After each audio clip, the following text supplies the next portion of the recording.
అదే RTV app వార్తల్ని క్షణాల్లో చదివే అవకాశం ఉంటుంది. ఒక న్యూస్ పేపర్, ఒక టెలివిజన్ ఛానల్ మీ చేతుల్లో ఎప్పుడూ ఉంటాయి.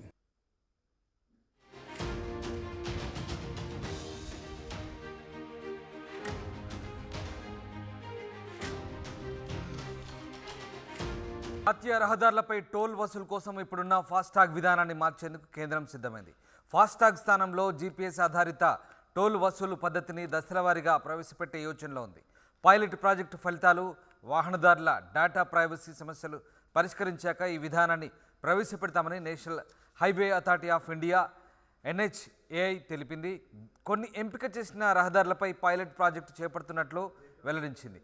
కొత్త విధానం ప్రస్తుత అభివృద్ధి దశలో ఉందని, అనేక రకాలుగా పరీక్షించాక దేశవ్యాప్తంగా అమలు చేస్తామని పేర్కొంది. జీపీఎస్ విధానంలో వాహనంలో జీపీఎస్ గ్లోబల్ పొజిషనింగ్ సిస్టమ్ లేదా ANPR కెమెరా ద్వారా టోల్ రోడ్డుపై వాహనం ఎంత దూరం ప్రయాణించింది లెక్కిస్తారు. దీనికి ఎంత మొత్తం చెల్లించాలన్నది కూడా అదే మిషన్ నిర్ణయిస్తుంది. వాహనం డ్రైవర్ బ్యాంక్ ఖాతా లేదా ప్రీపెయిడ్ ఖాతా నుంచి చెల్లింపు లావాదేవీ ఆటోమేటిక్గా పూర్తి చేస్తుంది. ఇది పనిచేయాలంటే వాహనంలో జీపీఎస్ వ్యవస్థ ఉండాలి.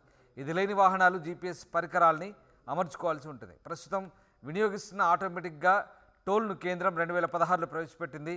టోల్ ప్లాజాల వద్ద వాహనాన్ని ఆపి టోల్ చెల్లింపు ప్రక్రియ పూర్తి చేయాలి. దీంతో టోల్ ప్లాజాల వద్ద ట్రాఫిక్ జామ్ ఏర్పడుతుంది. వాహనాల రాకపోకలు నెమ్మదిస్తున్నాయి. దీన్ని తప్పించేందుకు కొత్తగా జీపీఎస్ ఆధారిత టోల్ చెల్లింపు విధానాన్ని తీసుకురావాలని కేంద్రం భావిస్తోంది.